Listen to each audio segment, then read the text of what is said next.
여러분, 안녕하십니까? 오늘은 출산 택일, 과연 출산 택일은 어디까지 가능한가? 이거에 대해서 여러분과 함께 공부하는 시간을 가져보겠습니다. 옛날 같지 않고 지금은 자녀들을 한 명 아니면 두 명 정도 낳는 시대를 살고 있죠. 물론 저희가 결혼했을 때도 그랬었고, 저 윗세대도 약 대략 한 6.25 직후 출산율이 굉장히 많이 기하급수적으로 늘었습니다. 그래서 저희 그 국민학교, 그 당시 국민학교 때는 한 반에, 물론 이제 시골이긴 했지만은 한 반씩 있었는데 한 반에 보통 70명? 70명대가 된 걸로 제가 기억을 합니다. 국민학교 때. 그리고 이제 그 5학년 올라오면서 중학교 입시 문제로 두 반으로 이제 나뉘었죠. 그때는 뭐 어느 가정이나 3남매는 기본이고 보통 5남매, 7남매, 뭐 10남매 이런 식이었었어요. 그 시절은. 근데 지금은 결혼 정년기가 돼도 결혼을 안 하는 경우가 많고 독신으로 또 살아가는 경우도 많습니다.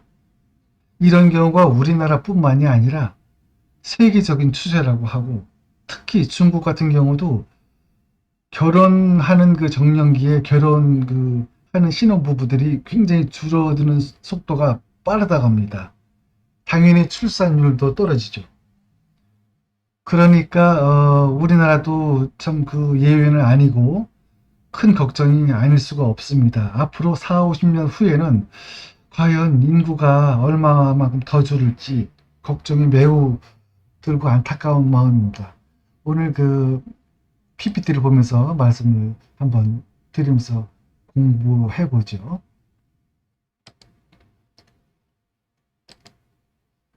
이 날짜 정한 것은 제가 임의로 정했습니다. 임의로 정한 것이 2021년 12월 19일부터 25일 사이에 출산할 수 있는 것을 가정을 해서 가상의 그 임산부를 선택해서 그 사주 구성 거기에 맞춰놨습니다.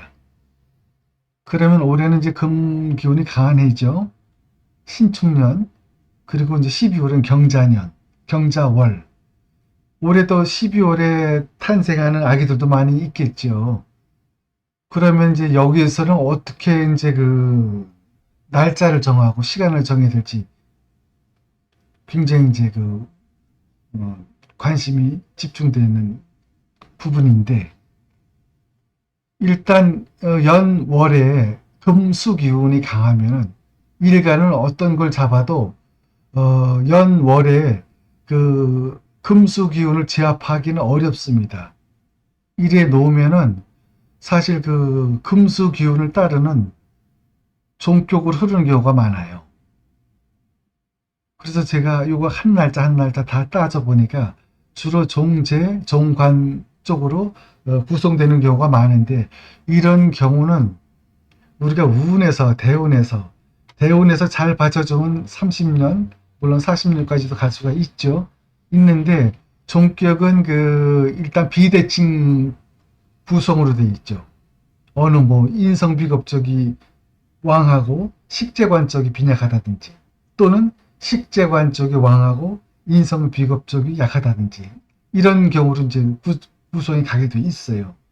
그러나 여기서는 그 그런 경우를 조금 그 피하기 위해서 보니까 다행히 19일날 신축일이 있네요. 이럴 때는 그 비겁 쪽으로 같이 움직여주는 게 낫죠, 여기서는. 그러니까 비겁이 왕하면은 일단 세상 헤쳐가는 그 능력도 있고, 우리가 그 굉장히 그 승부근성도 강합니다. 이런 경우는. 그래서 이제 신축일을 넣었고, 그리고 이제 시간을 또 정해야 되겠죠. 시간을 정하려고 보니까 시간은 이왕이면 이제 재관 쪽으로 하나 두는 게 나을 테죠. 그래서 여기서 이제 제가 갑진 1과 을사일을 이제 한 두 개를 선택해서 올려놨어요. 물론 을사일은 안 좋죠. 을사일은 일간 신금에게 재성이 가는 게 아니라 비겁인 경금에게 가게 돼 있죠. 이래서 을사일은 선택하면 안 되겠죠. 갑진일이 좋습니다. 가장 그나마 주어진 선택 안에서 최선의 방법을 택했어요. 그러나 이런 경우도 때로는 뜻하지 않게 돌발 변수가 생기는 경우가 있어요. 신축일 전에 나는 경우도 있을 테고, 물론 출산 태계라면 이제 병원이나 이런데 다 약속을 해놓고 또는 이제 구급차를 이용해서 이제 하는 경우도 있다고 합니다. 얼마든지 그런 조건을 우리가 가질 수가 있는데 신축일 전에 산모가 산통이 와가지고 아기를 낳는 경우도 생기겠죠. 또는 정미일로 잡았는데 그 전에 또 산통이 와서 출산을 하는 경우도 생길 테고, 이런 여러 가지 돌발 변수가 있기 때문에 이런 경우는 우리가 인간으로서는 어쩔 수 없는 부분이죠. 아기가 이제 타고난 이제 팔자로 봐야죠. 예. 그래서 오늘은 이제 선택한 것을 신축일과 갑진시 이렇게 되면 사주 구성이 어떻게 되느냐 하면은 비겁왕한 구조에 재성 관성이 용신이 되는 구조입니다. 대운을 살펴보니 대운 이제 사대운입니다. 사대운 기해대운부터 84대운 신묘대운까지, 여기서 노후에 신묘대운 신금이 들어와서 다행인 것이, 우리가 젊었을 때는 공부도 해야 되고 또 결혼해서 가정도 갖고 아기도 낳고 또 자녀들 또 교육도 시켜야 되고 이런 부분들이 있기 때문에, 만약에 안 좋은 운이, 이런 비거분이 예를 들어서 초년에 오든지 중년에 오면은 많은 좀 고난이 따르겠죠. 이 경우는 대운에서도 그나마 다행이고 잘 흘러주는 것으로 제가 보고 있습니다. 주어진 선택 안에서 날짜와 시간을 어떻게 정하느냐에 따라서 이렇게 그나마 좋게 구성되는 경우도 있는데, 덜어는 원하는 날짜를 선택해 놓고도 미리 당겨서 출산을 부득이 하는 경우도 있기 때문에 이런 돌발 변수도 있다는 것 잊지 마시고요.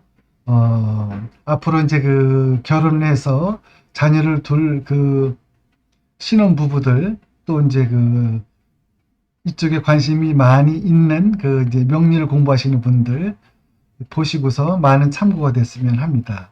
그럼 오늘 순서는 출산의 출산 일과 시 선택 부분에 있어서 이것으로 마무리하고 다음 시간에 또 좋은 자료 가지고 찾아뵙겠습니다. 감사합니다.